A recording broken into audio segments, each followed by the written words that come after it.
Oi, meu nome é Luana. Oi, eu sou o João. E estes são 5 destaques do estado de Pernambuco. É uma boa ideia. Já foi em Pernambuco, João? Fui em dezembro do ano passado e eu estou pernambucado, gente. Estou completamente apaixonado por Pernambuco. Eu conheci Olinda e Recife. Fiquei pouco tempo, mas assim, o que eu conheci, fiquei apaixonado, quero voltar. E qual o seu 5º lugar, João? Eu coloquei em 5º lugar, de uma forma geral, o artesanato. Eu fiquei muito apaixonado com Pernambuco, gente. Assim, eu tinha muitas coisas aqui para colocar e eu dei uma roubadinha. Vocês vão ver que no top 5, assim, em um mesmo tópico, eu coloquei umas 3, 4 coisas. Mas eu achei lindo, assim, o artesanato, os centros de artesanato, as lojas de artesanato, sabe? E aí eu coloquei aqui alguns destaques, né? Mas você tem uma cultura muito forte em Pernambuco de estilogravura, de arte em barro, de arte em madeira, de arte em palha, né? Tem os centros de artesanato, tanto de Olinda quanto de Recife que eu fui, eu achei lindíssimos, assim, muito acessíveis, sabe? O preço, mas eu coloquei como destaque, inclusive, os artistas plásticos que a gente chama de mestre, eu acho isso bonito também. Então você tem o mestre Vitalino, você tem a Ana das Carrancas, são artistas plásticos que muitas vezes têm origem popular, né, e conseguem esse destaque na cultura e na mídia. A gente sabe como é que o Brasil ainda lida com a arte popular, essas diferenças que às vezes são feitas, e eu achei tão bonito, gente, assim. Fica aqui minha homenagem aos artistas pernambucanos. Vamos falar demais, tem vários artistas aqui. Isso é arte, rapaz. Em 5º lugar, eu coloquei as músicas, as danças, o frevo, o maracatu, que é muito famoso em Pernambuco, incluindo o carnaval. Né, João? Queria aqui dar um grande destaque para o Galo da Madrugada, que é considerado o maior bloco de carnaval do mundo. Então, sem dúvida, tinha que estar aqui na lista. Destaque para a cultura pernambucana aqui, especialmente música e dança. Era o meu 4º lugar, você acredita? Não tem como não falar sobre isso. Eu tinha colocado o frevo, o Galo da Madrugada, então eu vou deixar meu 4º lugar aqui em homenagem à figura da Laúrsa. Sim. Que é uma figura também muito curiosa do carnaval pernambucano, né? E aí assim, vou pedir desculpa, gente, porque eu tô muito pernambucano, então vou ficar contando as coisas, mas tem os símbolos, assim, né? O Galo da Madrugada, aquela imagem da Laúrsa é vendida, assim, em várias lojas. Eu fui no final do ano. Bem que eu pedi uma pastilha. Eu fui no final do ano, então já tava ali num esquenta pro carnaval, já tava começando a ter, assim, ensaio de bloco, né? E a Laúrsa, você sabe da história, Lu? Vou contar aqui o que me contaram, tá, gente? Mas você, pernambucano que nos escuta, se eu falar errado, vocês, por favor, nos consertem, né? Algumas pessoas se vestem daquela figura. Ela, inclusive, aparece no Agente Secreto. Logo depois daquela sequência de abertura no posto de gasolina, quando o Marcelo tá andando ali no Fusca, ele para na estrada e aparece uma pessoa vestida de Laúrsa, né? Usa-se uma máscara de uma ursa estilizada, e a ideia é que a pessoa que está vestida pede dinheiro, né? E aí tem um lema tradicional que é: a Laúrsa quer dinheiro, quem não dá é pirangueiro. Pirangueiro é pão duro, né? Então, se você não dá dinheiro para Laúrsa, ela fica ali te incomodando durante um tempo. Eu achei muito, muito legal, assim, esteticamente é muito divertido, né? Sim, aparece mesmo no filme, né? Ele não dá dinheiro. Nossa, eu e o João A Laúrsa roubou nossa voz aqui, gente. João me perguntou no início do episódio se eu tava gripada. Não estou, talvez esteja, não saiba, mas... Aí eu falei pro Loneta, eu tenho uma notícia pra te dar. Eu não sei se é gripe ou se nós dois só estamos muito cansados, né, João? O bicho pegando no trabalho para ambos. O ano começou, né, gente? Depois do carnaval. Aí não tem... Falando de carnaval, o ano começou. E aí acho que meu corpo só tá exausto, sabe? Ainda tá reclamando aqui. Sério que você vai acordar cedo no domingo? Em primeiro lugar, não existe um mau trabalho. O mal é ter que trabalhar.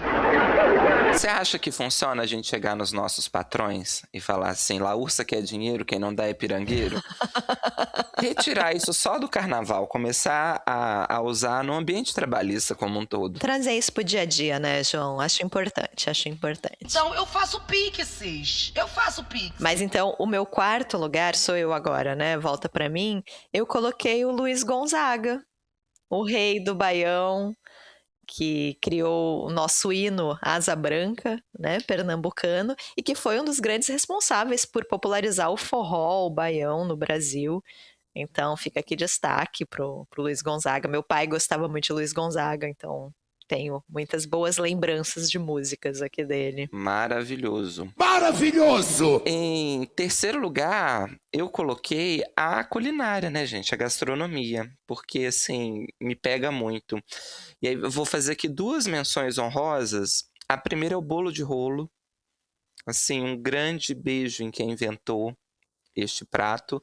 E uma coisa que eu provei, eu fiquei apaixonado. Eu, inclusive, não sei, vou abrir aqui minha ignorância, se é necessariamente um prato pernambucano. Eu acho que é nordestino, tá? Mas eu comi em Pernambuco e vou colocar aqui toda a minha admiração para cartola. Gente, que coisa deliciosa. Que coisa incrível é isso.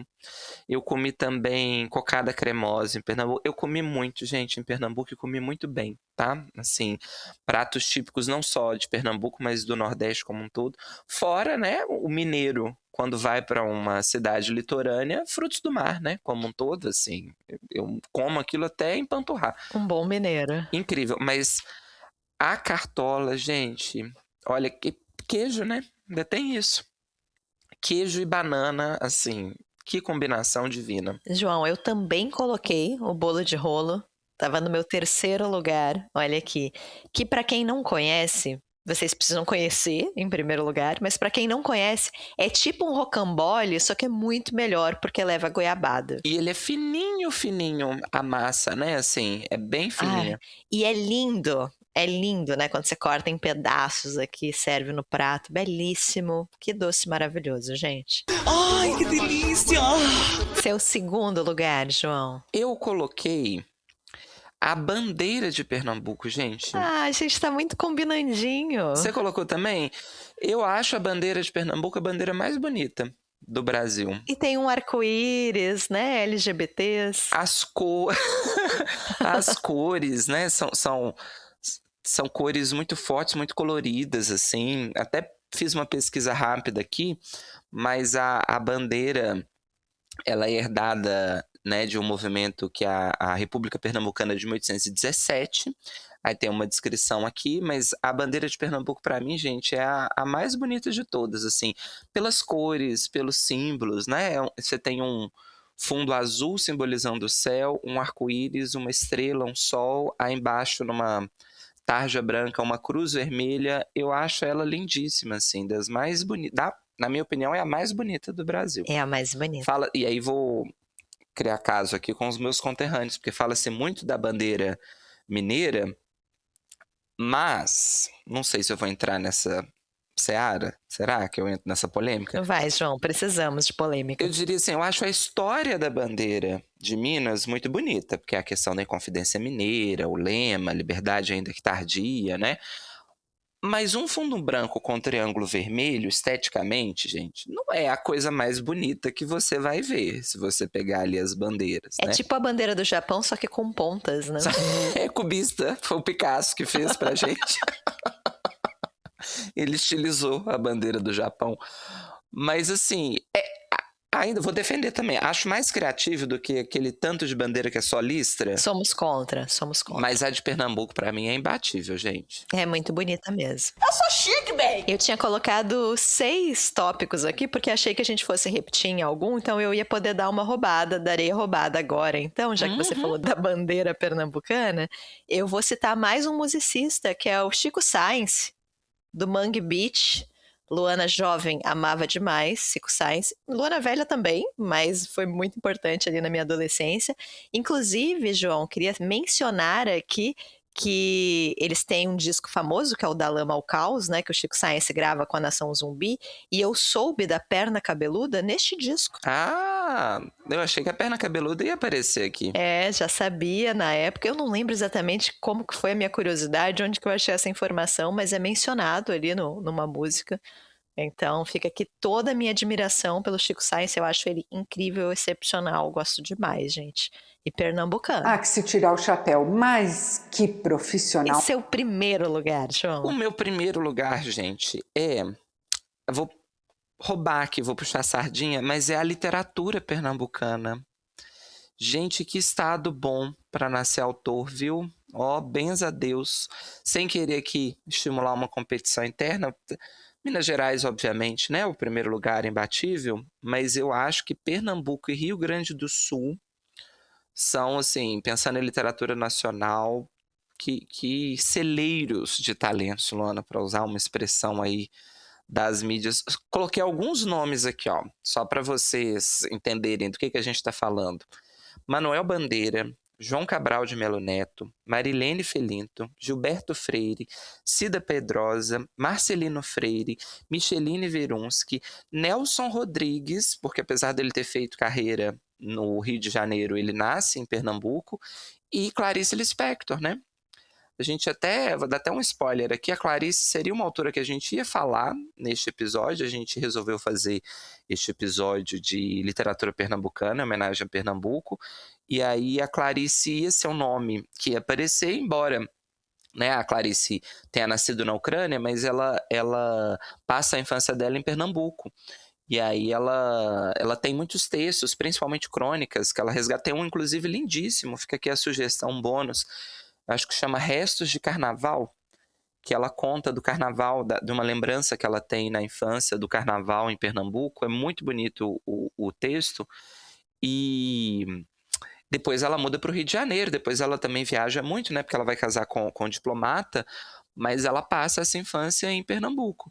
Então, assim, que água maravilhosa Pernambuco para nossa literatura. João já deu spoiler, falaremos de literatura pernambucana neste episódio, mas antes da gente começar a falar sobre livros, queria só falar do meu primeiro lugar aqui, João. Você falou que a literatura pernambucana é sensacional, vou falar do cinema pernambucano, que também é excepcional. Estamos falando muito de Kleber Mendonça Filho e o seu multipremiado O Agente Secreto, mas a gente tem outros cineastas, né? A gente tem o Cláudio Assis, com Baixio das Bestas, o Marcelo Gomes, do cinema Aspirina e Urubus. A gente tem o Lírio Ferreira também, do Baile Perfumado, que é um filme importante da retomada do cinema brasileiro dos anos 90. Então, que estado bom também para produzir excelentes cineastas, diretores aí incríveis. E que cultura maravilhosa, né, gente? Porque, olha, a gente falou aqui de culinária, de música, de dança, de cinema, de literatura. Realmente tem alguma coisa aí na água de Pernambuco que eu acho diferenciado, Luana. Vamos falar mais, então, de Pernambuco hoje, inspirados por O Agente Secreto. Pura coincidência. A vida tem coisa ruim, mas também tem coisas boas. Já vamos dar aqui o destaque merecido a este filme maravilhoso. Já tivemos o Oscar, né, João? Foi na semana passada. Aquela palhaçada. Na hora, patati patatá não apareceu. Perdemos, né, gente? Infelizmente. Eu gosto muito de Valor Sentimental, que ganhou filme estrangeiro, filme internacional, Mas eu prefiro Agente Secreto. Prefiro mesmo, sem falso patriotismo aqui. Eu acho Valor Sentimental um grande filme, um belíssimo filme, mas eu acho ele mais tradicional, eu acho ele muito menos criativo do que Agente Secreto. Eu acho Agente Secreto um filme mais moderno, mais, sabe, assim, mais diferente. Eu acho que Valor Sentimental é um filme belíssimo que você vai assistir, mas você vai falar assim, já vi filmes assim, sabe? Eu acho Agente Secreto mais complexo, até na estruturação do filme mesmo. Assim, ele mistura humor com um toque tradicional, tem a brincadeira ali com os outros gêneros, né? Então ele flerta um pouquinho com thriller, ele flerta um pouquinho com esses filmes de espionagem, ele flerta um pouquinho até com faroeste ali no finalzinho dele, né? Então tem um quê de Tarantino no final. Eu vejo um quê de Almodóvar também em algumas cenas, assim, alguns enquadramentos. Acho que talvez não, mas principalmente pela própria homenagem ao cinema, né, que é feito ali dentro do filme. Eu acho que é um filme bem mais complexo. Achei que merecia mais. Eu assisti muitos filmes do Oscar desse ano.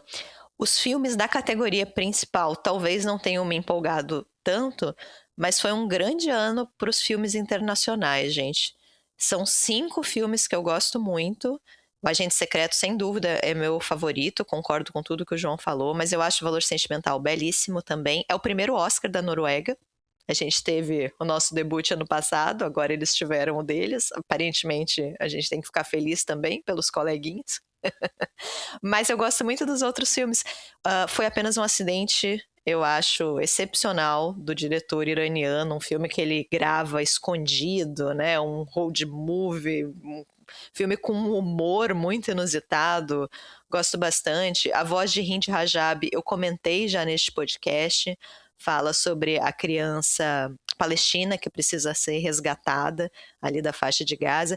E o Sirá, que é o filme espanhol, que teve muita polêmica. O diretor também falou algumas coisas bastante questionáveis. Eu e o João comentamos no episódio passado dos artistas este ano que não conseguiram ficar quietos e destruíram a sua imagem. Ele realmente... É a Carla Sofia Gascon do ano. Para quem não lembra, ele deu uma declaração muito infeliz dizendo que brasileiro torce para qualquer coisa, né? Que poderia ser um sapato. Que se fosse um tijolo indicado, o Brasil ia ganhar, a gente ia votar no tijolo. Bem coisa de europeu. Tem muita gente que não gosta do Sirá. Eu gostei do Sirá. Então, fica aqui o meu elogio também. Mais um ano muito forte, de 5 filmes muito diferentes entre si, muito bons. Na minha opinião, uma lista superior à lista de melhor filme ali da categoria estadunidense, né, da categoria principal. Então, eu acho também, assim, uma honra estar nessa lista, sabe? Não vencemos, infelizmente, mas era um ano bem difícil, bem complicado. Eu não assisti a todos os filmes, mas eu acho que tem sido uma constante dos anos recentes, né? Os filmes estrangeiros ou internacionais, como preferirem, muito superiores aos filmes de Hollywood. Eu acho que Hollywood está numa crise aí tem muito tempo. Os que eu assisti, sendo muito sincero, eu gostei de 2, gente. Eu gostei do Agente Secreto e do Valor Sentimental. Os outros, assim... gosto, mas acho que em algum momento, sabe? Você fica assim, Sentir Isso com Hamlet, por exemplo, eu acho um filme bom, mas acho ele muito quadradão. Gosto mais do final do que no começo. Tenho a impressão de que o Hamlet é um filme que daqui a 2 anos, não sei se a gente vai estar lembrando tanto dele assim, sabe? E fazendo aqui uma comparação, a discussão final que ele faz, eu acho que o Valor Sentimental faz mais bem feito, me pega mais. Que mais? Uma Batalha Após a Outra tem opiniões muito polêmicas, vou poupá-los. Acho um filme ok só. Eu não gosto, gente. Eu já comentei isso com o João, mas eu acho ideologicamente um filme complicado, inclusive. Eu acho muito difícil a gente equiparar as duas coisas, sabe? Olha, os fascistas são doidos, mas a esquerda também, né? Os movimentos revolucionários também são completamente malucos. Nem um extremo, nem outro, né, Luana? Eu acho um momento péssimo para fazer essa construção. Eu não gosto eu acho um filme muito estadunidense, assim, mas uns Estados Unidos que eu não quero mais, sabe? Assim, essa coisa do herói em crise. Acho o personagem do Leonardo DiCaprio insuportável. Não gosto da atuação do Leonardo DiCaprio no filme. Eu não tenho mais paciência para esse humor pastelão, sabe? Eu vou salvar o mundo, aí eu tropeço e caio. Ai, que desastrado que eu sou. Ai, gente, sabe? 2026. Será que a gente precisa ter esse tipo de humor? Eu reconheço ali valores técnicos no filme, sabe? Eu acho. Mas eu acho que... Não sei, até isso eu tô disposto a relativizar também, porque eu acho que se você tiver muito dinheiro, é obrigação sua fazer um filme com aspectos técnicos bem... Eu gosto de outras atuações, sabe? Ao longo do filme, mas eu acho um filme ok, assim. Pecadores, eu acho um filme interessante, mas aí é pessoal. A segunda metade me perde, eu não consigo me importar menos quando começa o banho de sangue, o trashzão. E aí fica aqui uma reclamação a todos, tá? A todos vocês, que as pessoas falaram, não, pode assistir, não é terror, não. Tem 40 minutos, gente, de vampiro sendo morto com a estaca no coração, sangue jorrando, gente morrendo. Se não é terror, é infantil juvenil. Você ficou com medo daquilo, João, pelo amor de Deus? Mas nem todo terror é pra dar medo. Não tem o terror que é o body horror, por exemplo, que é pra dar angústia ali, nojo e tal. Não é o caso também. Eu acho meio trashzão, gente, os 40 minutos finais, assim... É um drink no inferno, João. Eu não podia me importar menos quando começa, todo mundo a morrer, eu fiquei doido pra acelerar. Eu acho um filme perfeito até a metade.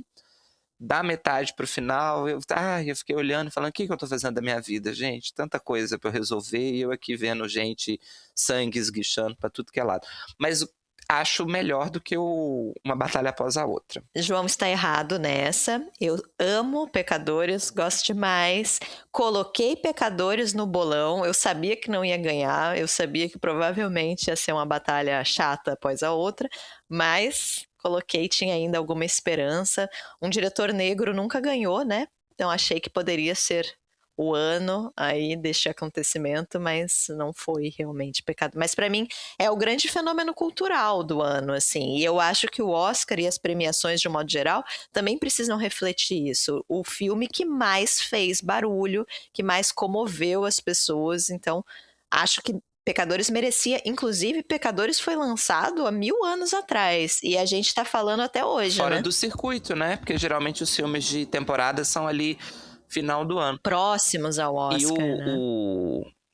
o diretor, que também é o roteirista, que é o Ryan Coogler, foi o segundo roteirista negro a ganhar o Oscar. E a diretora de fotografia é a primeira mulher a ganhar um prêmio de fotografia, né? Então foi um ano importante também. O Oscar, gente, esse prêmio, assim, muito inclusivo, né? A gente comemora as pequenas vitórias, né, O João? Michael B. Jordan, um momento de silêncio para aquele homem, gente, que realmente é muito difícil, aquele homem. E ele vezes 2, João. Como que você não gosta de Pecadores? E ele foi o sexto ator a ganhar, o sexto ator negro, né, a ganhar o prêmio de melhor ator.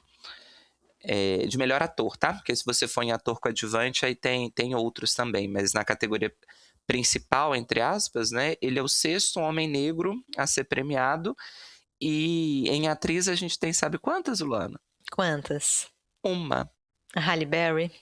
Halle Berry. Não aceitarei e não tolerarei. Mas por que estamos falando tanto de Oscar, Luana? Porque somos influenciáveis, né, João? Qualquer coisa que estiver acontecendo no mundo, a gente olha e fala, olha, episódio do podcast. Até porque, gente, a nossa criatividade está indo embora, assim, tá indo com Deus. Então a gente aproveita... Não que em algum momento ela tenha sido, assim, um período áureo das artes brasileiras. Porque estamos começando, inclusive, João, a ser repetitivos. Porque ano passado a gente já gravou um especial Oscar falando de Fernanda Torres, então este ano vamos fazer isto novamente, em homenagem então ao Agente Secreto, vamos fazer um episódio especial de literatura pernambucana. Em homenagem ao Agente Secreto, porque este é o prêmio que importa. Ele pode não ter ganhado o Oscar, mas quantos filmes na história já foram homenageados no Livros e Listas, Luana?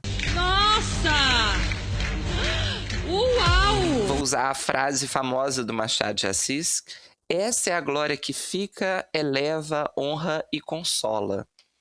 Então, nosso abraço aqui ao Kleber Mendonça Filho e a todos os envolvidos no Agente Secreto, porque vocês podem não ter levado o Oscar, mas os nossos corações vocês levaram. E este prêmio é muito mais importante. Muito mais. Ah, meu bem, o delírio é E livre. o que importa uma estatueta do Oscar frente a essa homenagem? Mas brincadeiras à parte, que momento maravilhoso, né, para o cinema nacional, gente. Assim, eu fiquei muito feliz mesmo, porque acho que a gente tem que pegar, sabe, essa onda, assim, esse interesse. Pro Brasil como um todo, a gente já falou disso também em outros episódios, acho que até no episódio do Ainda Estou Aqui, o Brasil tá na moda, tá todo mundo querendo vir pro Brasil, menos a Adele e a Beyoncé. E a Ariana Grande. E a Ariana, essa aí, que a minha maldição deu certo, queria deixar aqui registrado.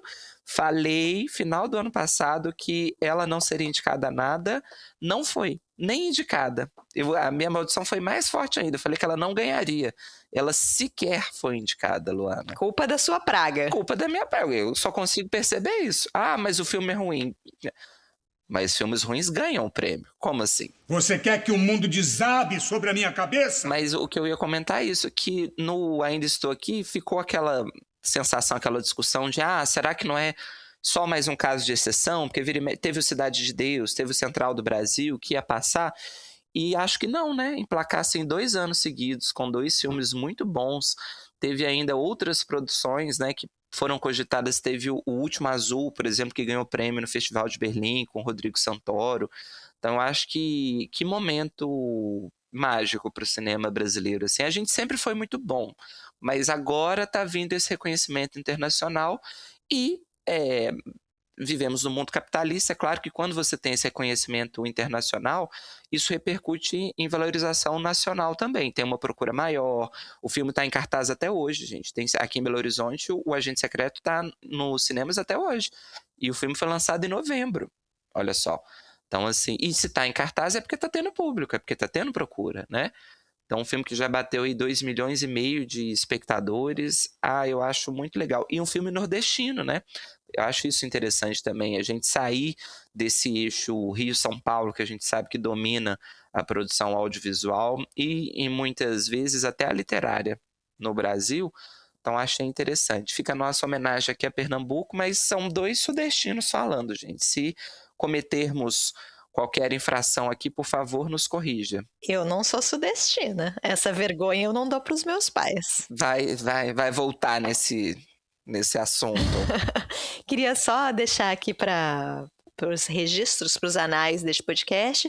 Estávamos concorrendo a 5 estatuetas, né? Melhor filme, o que foi excepcional, melhor filme internacional, melhor ator pro Wagner Moura e melhor elenco. E a gente tinha uma 5ª indicação aqui que não era pro Agente Secreto, né? Então acho que eu queria falar isso até para corroborar aqui o que o João falou, que a gente vive um momento muito bom, não só de produções, mas também de profissionais. A gente tinha também o Adolfo Veloso indicado para fotografia pelo filme Sonhos de Trem, que é um filme estadunidense, né? De fotografia belíssima, o trabalho dele é realmente muito bom. Na verdade, eu não gostei de Sonhos de Trem, gente, mas acho que o filme vale pela fotografia, assim. É realmente um deslumbre. Então fica aqui também a nossa menção, o nosso parabéns aqui para o Adolfo Veloso. O nosso parabéns para o Adolfo Veloso, porque que homem bonito também, né, gente? O João tá muito focado. Gente, o Brasil entregou muita beleza no tapete, vocês não concordam? Assim, Wagner Moura, o Adolfo Veloso. Maria Fernanda Cândido. Nossa, belíssima, belíssima Maria Fernanda Cândido. Gabriel Leone também no Oscar, sabe? Com aquele cabelinho descolorido. Foi realmente um... Teve carão, teve entrega, Luana. Tá linda, tá arrasando, tá maravilhosa. Mas vamos para nossa lista, João? Vamos, você quer começar? Posso começar, então. Eu estou muito feliz de finalmente falar deste autor. Já era um livro que eu queria trazer há certo tempo aqui para o podcast. Vou falar para vocês de Contos Negreiros, do Marcelino Freire. Um livro que foi publicado pela Record, saiu em 2005 e ganhou, João, o Prêmio Jabuti no ano seguinte, na categoria Contos. Então, um livro bastante reconhecido, premiado, talvez um dos mais famosos aí do Marcelino Freire. Daqui a pouco eu falo mais sobre o Marcelino. Mas quando a gente pega o livro na mão, na capa, a gente já tem este primeiro momento de incômodo de muitos outros que ainda virão, que é o título, né? Contos Negreiros, que nos remete imediatamente a navios negreiros. A gente lembra disso, aos tumbeiros, as embarcações que traziam as pessoas negras escravizadas da África para as Américas. E essa ideia do título, aqui, essa escolha do título, para mim faz muito sentido com a obra, porque o Marcelino, ele justamente vai focar em personagens que são os herdeiros naturais dessa grande tragédia humana que foi a escravização de pessoas, que foi a escravidão. Então ele vai privilegiar protagonistas marginalizados, excluídos socialmente. Então, marginalizados por questão de gênero, então a gente tem vários personagens mulheres aqui, por questão de etnia, a gente tem personagens indígenas, inclusive a gente tem um conto aqui muito perturbador, que traz uma menina, uma criança indígena como personagem principal e que precisa se prostituir para sobreviver.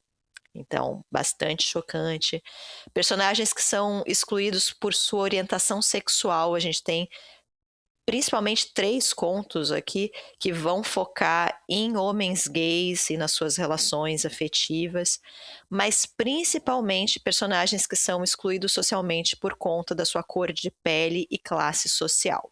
Aqui é o grande destaque da obra do Marcelino, e eu vou já trazer um conto aqui que eu acho muito bonito, que é o Polícia e Ladrão, que traz um momento que me tocou muito, que acontece quando 2 jovens negros, moradores de favela, estão olhando para o céu e aí eles se questionam se existe vida em outros planetas. E em caso positivo, se existem favelas em outros mundos. Será que os outros mundos são organizados como o nosso?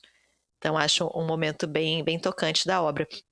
Sempre que eu falo de livros de contos, eu tento escolher aqui, pincelar 2 contos, pelo menos, que para mim ditam aqui a tônica da obra, e aí eu trouxe 2 contos para vocês, tá? O primeiro conto que eu queria falar, eu adoro, gente, que se chama Solar dos Príncipes.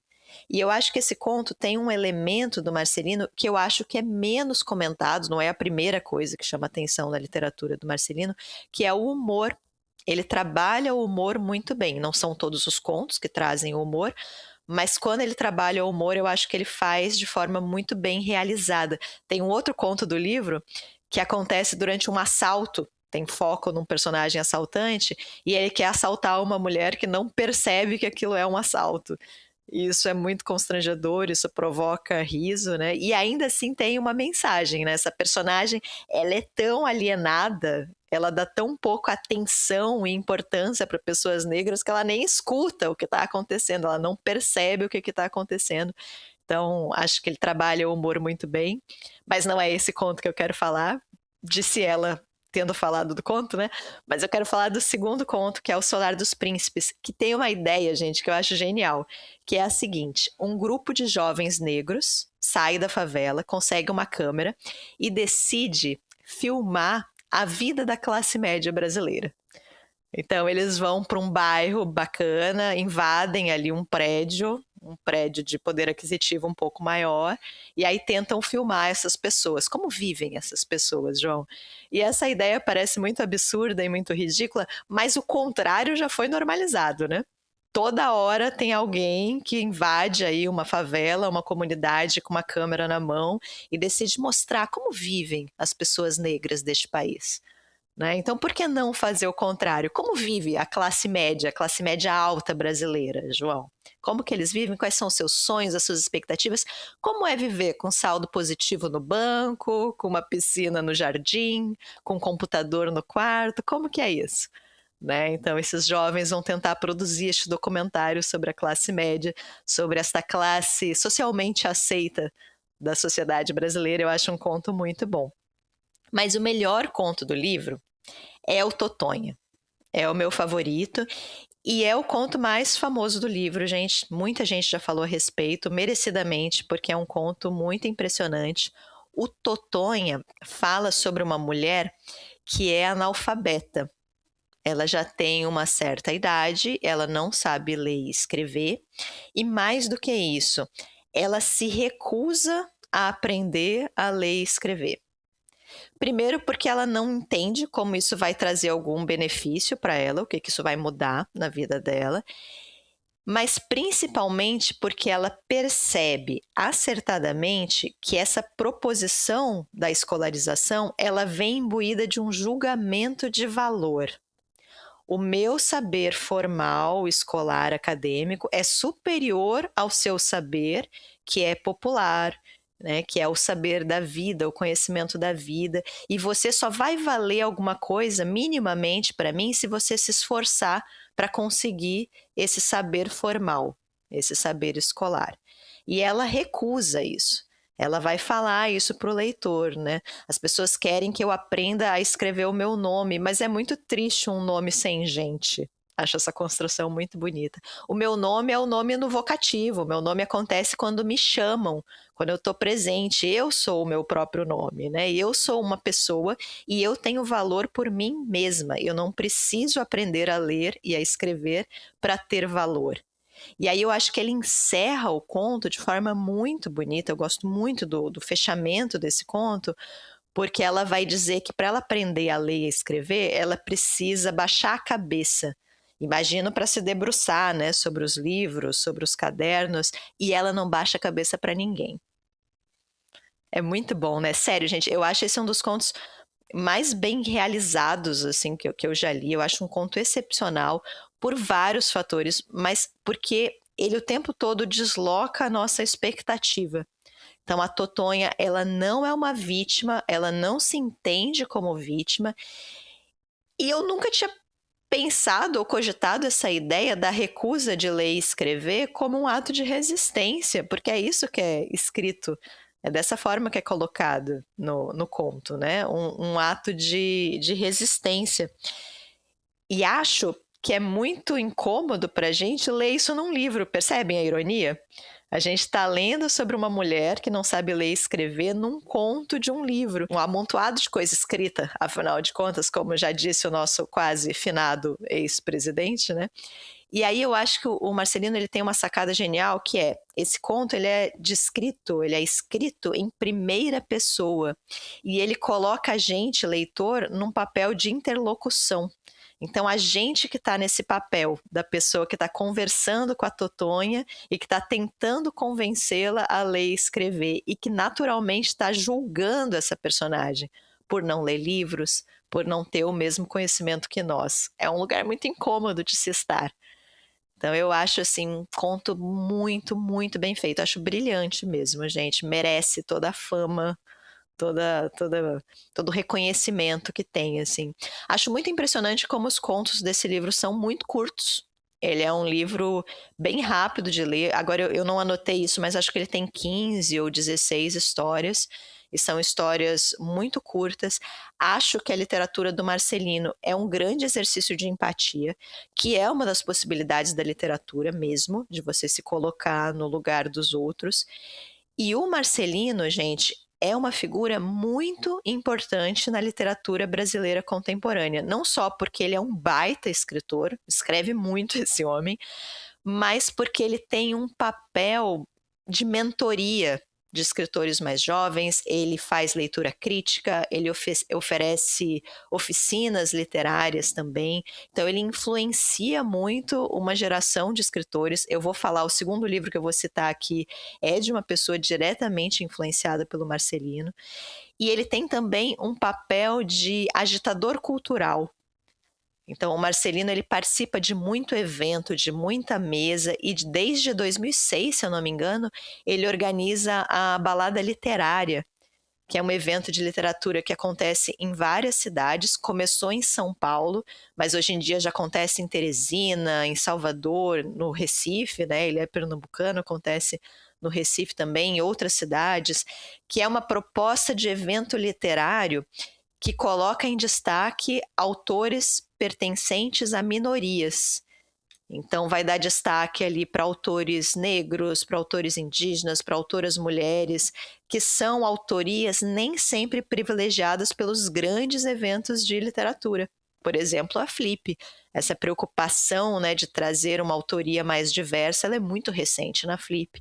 Então, ele é um cara que desde 2006 está dando voz, está dando espaço para essas pessoas. Então, assim, eu admiro muito o Marcelino, ele tem uma importância tremenda. Eu já tive o privilégio de escutar muitas mesas dele. Eu ia na Balada Literária, inclusive na época que eu morava em São Paulo, e muitas falas dele me marcaram muito, mas eu lembro de uma em que ele começa a fala falando sobre por que a gente gosta tanto de ler. Qual é o papel, né, da literatura. E eu sei que esse é um assunto meio batido e até de certa forma evitado por alguns autores, porque parece que a gente está querendo dar uma visão utilitarista da literatura, mas ao mesmo tempo é muito interessante pensar sobre isso, né? O que nos atrai? Por que a gente gosta tanto de ler? E aí ele dá uma proposta aqui de reflexão que eu acho muito boa, que é a gente pensar sobre por que a gente lê, é muito interessante, né? Mas também é muito importante a gente pensar por que a gente escreve. Por que você, autor, que neste momento está escrevendo um livro, por que você quer contar essa história, né? De que forma você quer contar essa história? Ele acha que os escritores precisam refletir sobre isso, ter isso de alguma forma claro na cabeça, e ele inclusive acha que essa conclusão nem sempre acontece no processo de escrita. Às vezes você só vai ter essa ciência mesmo no final do processo, quando esse livro já está publicado, quando você vai discutir este livro com leitores, né? Mas ele fala que, no caso dele particularmente, ele usa a literatura para discutir assuntos que ele não necessariamente entende, assuntos que perturbam ele de alguma forma. E para mim isso é muito claro no Contos Negreiros, porque é a desigualdade social, a marginalização de pessoas. Ele se assombra com isso, ele não entende isso, então ele vai justamente discutir isso na literatura. Eu acho um trabalho muito, muito legal, gente. Inclusive pensando no Marcelino como um homem branco, né? Sei que ele é um homem gay, né? Ele é pernambucano, nordestino, mas não são todos os autores brancos, na verdade são bem poucos, que realmente se propõem a escrever personagens negros ou personagens diversos, personagens fora ali necessariamente da sua vivência, né? Então toda a minha admiração aqui para o Marcelino. É um escritor que eu gosto bastante e fica muito a recomendação para vocês, Contos Negreiros, do Marcelino Freire, publicado pela Record e que merece muito reconhecimento, gente. É um baita livro de contos. Marcelino, que é pernambucano, por isso que está aqui neste episódio, da cidade de Sertânia, mas que já há muitos anos mora em São Paulo. Muito que bem. Eu adoro o Marcelino também. Eu não li o Contos Negreiros ainda, mas eu li um livro dele maravilhoso, que eu gostei muito, que se chama Nossos Ossos. Fica a recomendação aqui também pela editora Record. Sabe de que eles me chamam? De Queen! E aí, ia só fazer uma... Não é exatamente uma correção, mas faltou comentar, no começo deste episódio, quando a gente comentou de quem serviu beleza no tapete, queria deixar registrado aqui também a Alice Carvalho, outra diva, outra rainha, e vou deixar um pedido aqui para nossa editora, porque ela tem poemas, e ela recitou um poema belíssimo numa entrevista. Eu falo maninha, painho, titio, eu ando de chinelo, tempero o Brasil, meu T não é mudo, só falo o que deve. Eu já não tenho mais medo do mundo, eu tenho uma raiz que me rege. Eu sou da paz e lhe recebo lá em casa, mas se eu ficar braba, aí a minha vista logo embaça, porque eu sou parente de Lampião. E não aceito conversa torta de um povo arrochado que não tem quem aguente. O fraco da gente é só cuscuz e farofa. Sempre vai ter quem se deixa levar pelas arisias e ilusões dos salvadores dessa pátria de barões, mas deixa estar que ser capitão do mato é uma saída dos covardes. Eles só esquecem que igualdade é a única e verdadeira verdade. A gente não volta mais pra senzala, nem pra cozinha, nem pro armário, eu berro bem alto, que é pra você me ouvir. Fascista sangue ruim, caba de peia se saia. Pega o beco daqui. Eu dou nó em pingo d'água, eu belisco azulejo, eu tiro leite de pedra e pra fome seca eu não deito. Meu coração apaixonado que só me obriga a dizer que não tem nada nesse mundo que a gente não possa fazer. Eu não quero ser rico e eu lhe digo novamente, eu quero beber, eu quero comer, eu quero ter casa pra morar e paz pra minha gente. Meu povo é forte, meu sotaque é lindo. Não mexa comigo, que eu sou nordestino. Alice Carvalho também, outra diva que serviu beleza, talento e literatura, além de tudo. Com o vestido da Normanda. Ela é do Rio Grande do Norte. Não, tava conferindo o estado de origem dela. Tá linda, tá arrasando, tá maravilhosa. E aí, por que falei de Alice Carvalho? Porque vou para outra diva deste podcast, que é a Marilene Felinto, gente. Já comentamos que este podcast serve a Marilene Felinto. Marilene Felinto, autora de Corsária, teve episódio especial para ela fim do ano passado. Corsária é um romance publicado pela Fósforo, que tem que ganhar todos os prêmios este ano. Já ganhou alguns, mas tem que ganhar Jabuti, tem que ganhar Oceanos. Melhor romance publicado ano passado, sem sombra de dúvidas. E aí, imbuído, porque este podcast influencia outras pessoas, mas ele influencia a gente também. E aí eu fui ler mais Marilene Felinto e pedi o livro Mulher Feita e Outros Contos, que saiu pela Fósforo também. É uma coletânea de contos da Marilene que saiu em 2022. Bem fininho, gente. Assim, ó, um livro bem curtinho. São 10 contos. Hoje estamos muito falando de contos, Luana. São contos muito, muito curtos. Tem ali 6, 8 páginas no máximo. Então, assim, é um livro até difícil de comentar sem dar muito spoiler, né? Mas escolhi alguns aqui pra gente ter pelo menos um exemplo mais concreto na hora de comentar. Mas a Marilene é uma autora de Pernambuco, nasceu em Recife. E o que eu destacaria aqui? São 10 contos que vão discutir muito a condição feminina.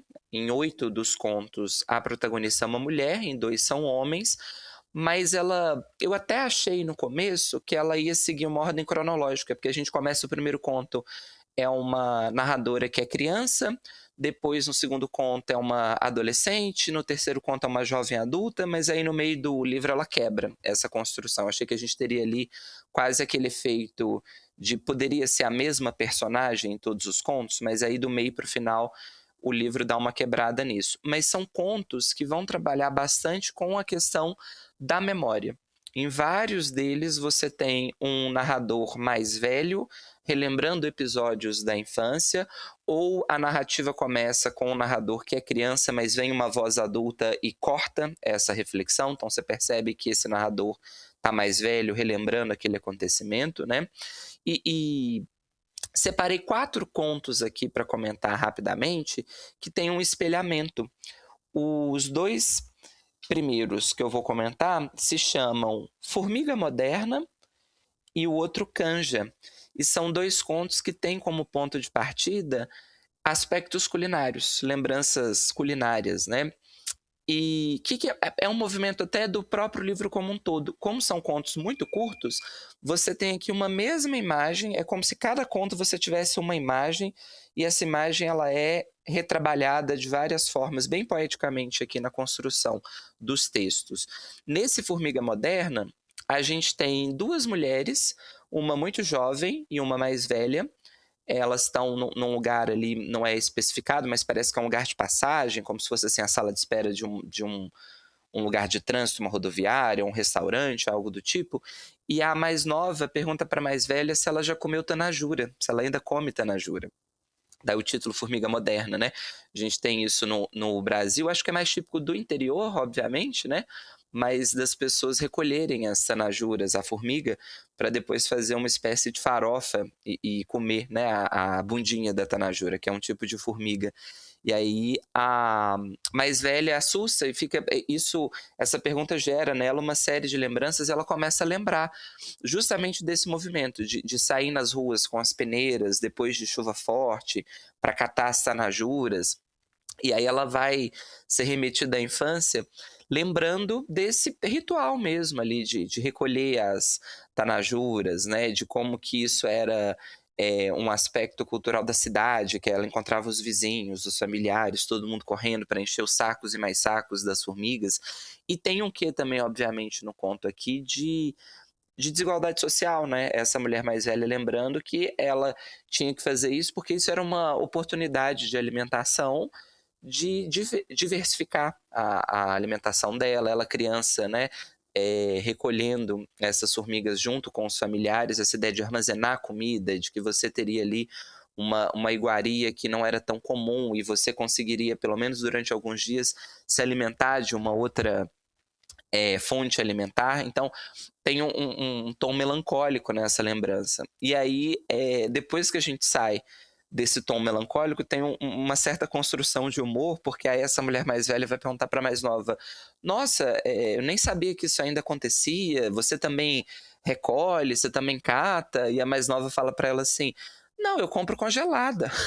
E aí você tem essa quebra de expectativa, sabe? Tem uma brincadeira aqui que a Marilene faz, muito interessante também, de diferenças de épocas, né? De gerações mesmo. Então, algo que é um elemento cultural que, de certa forma, permanece, isso ainda se mantém vivo na cultura, mas sob um outro viés. Daí o título Formiga Moderna do conto.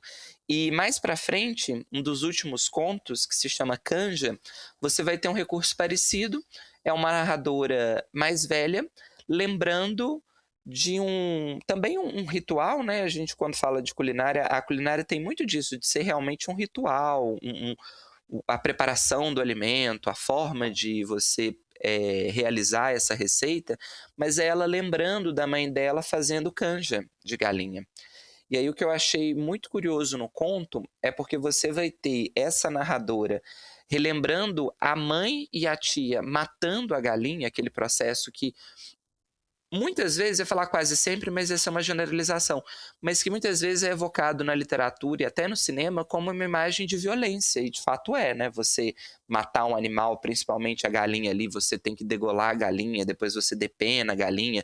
esguicha sangue. Ela lembra, por exemplo, da mãe. É uma cena violenta mesmo, porque além de você degolar a galinha, a mãe recolhe o sangue que esguicha para fazer um molho, né? A gente chama aqui de molho pardo, ela usa outra nomenclatura para se referir a esse molho feito com sangue. Tem uma série de questões, você tem que... É um material muito perecível, né, o sangue. Então você tem que fazer esse preparo de forma muito rápida, tem uma quantidade específica de vinagre que tem que pôr, senão o sangue talha. Luana, que é vegetariana, está aqui horrorizada, né, Luana? Mas o que eu achei interessante no conto? Apesar da imagem ser muito forte, ela não lembra como um gesto de violência, ela lembra quase como um gesto de carinho, porque ela era uma criança e ela acompanha esse modo de preparo. E aí ela começa a falar da força da mãe dela, da força das pernas da tia para segurar a galinha. Então é algo que tem uma memória afetiva realmente envolvida ali nesse preparo. E é uma das, talvez, das grandes questões quando se fala de culinária, de alimentação, que é realmente o cuidado, né? Então ela mais velha agora lembra desse episódio da infância, mas não como um gesto de violência, mas sim como um gesto de cuidado, de afetividade, de preparo realmente ali, de nutrição, né? E agora ela mais velha está fazendo uma canja para a mãe dela, que já é uma senhora octogenária, como ela vai definir.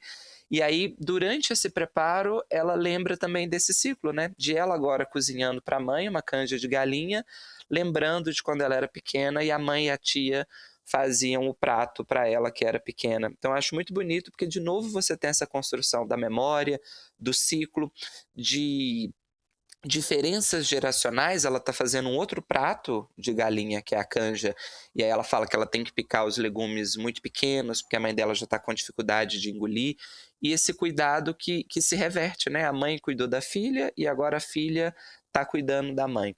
E não deixa de ter também, não estou querendo aqui idealizar, porque em outros contos a Marilene vai problematizar justamente esses aspectos que são relacionados ao ambiente feminino, né? Familiar. A gente sabe que a gente vive num país muito patriarcal, muito machista, então que durante muito tempo a cozinha foi um ambiente delegado a como se fosse uma obrigação da mulher.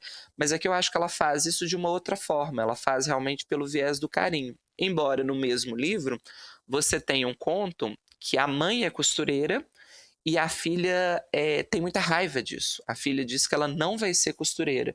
E aí ela usa um refrão o tempo todo nesse outro conto, deixa eu dar o nome aqui, que é o ponto cruz, ponto atrás.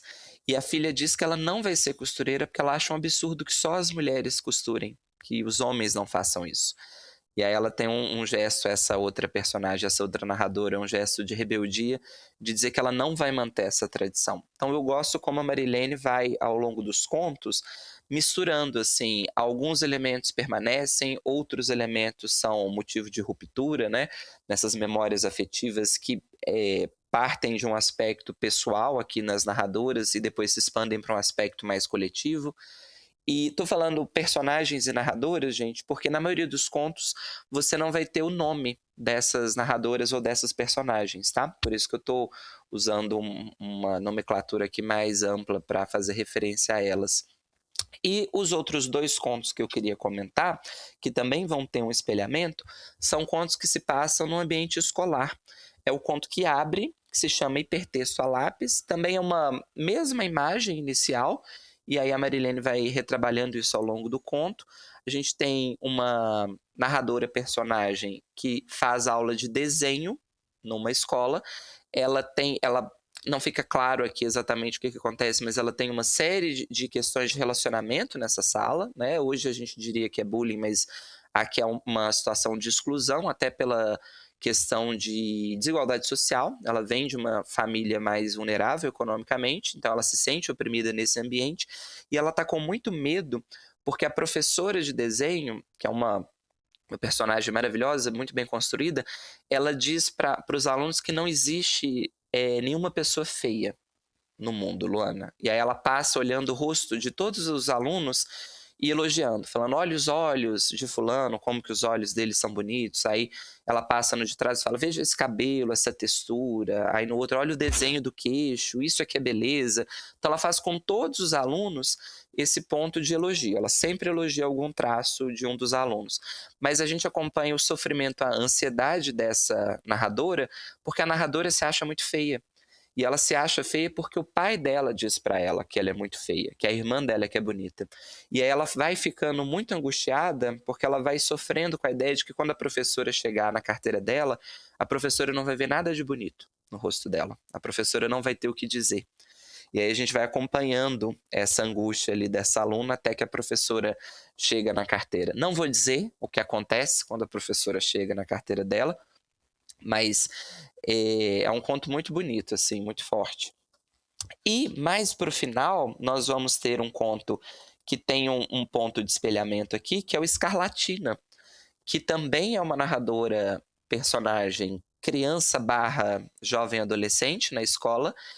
Ela é negra, ela é uma aluna negra, e ela acha muito bonito o Ricardo. Aí o outro personagem tem nome, porque ele tem a pele muito branca, Luana, e os olhos muito azuis. E ela acha muito bonito os olhos dele serem azuis. Ela compara esse olhar à bolinha de gude que eles brincam, com quem eles brincam ali no recreio. Só que o Ricardo, ele ignora completamente ela. O Ricardo trata ela mal, mas mais até do que tratar ela mal, ela vai dizer que o Ricardo trata ela como se ela não existisse. Você tem a questão aqui da invisibilidade mesmo, muito marcado pela questão racial, né? E é muito sutil como que a Marilene constrói essa imagem, porque a personagem não vai falar em momento nenhum que é negra, mas você percebe porque ela marca assim, ele que tinha a pele tão diferente da minha, ele que tinha essa cor tão diferente da minha. E aí, o que vai acontecer, Luana? Num determinado momento, o Ricardo vai precisar faltar a aula porque ele está com a escarlatina, que é uma doença que dá uma febre muito forte e dá mancha no corpo, né?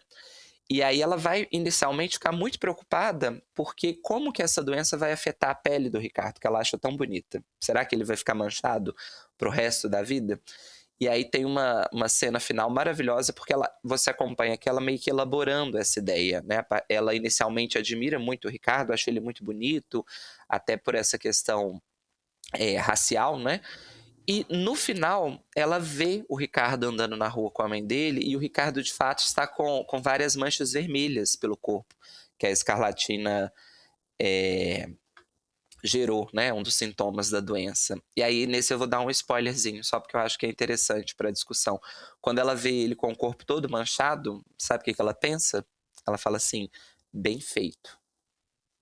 Eu acho maravilhoso, gente, o final. Porque me remete, nesse eu quis dar o spoiler, porque eu acho que a Marilene ela trabalha muito com isso, com essa escrita da vingança, da raiva, né? A gente comentou isso lá no Corsário, no romance dela, e aqui isso vai aparecer em alguns contos também. Só que aqui, em grande parte, quando as narradoras personagens são crianças, é o começo desse entendimento de questões muito complexas, do racismo, da desigualdade social, dos aspectos que envolvem o universo feminino, do machismo, né?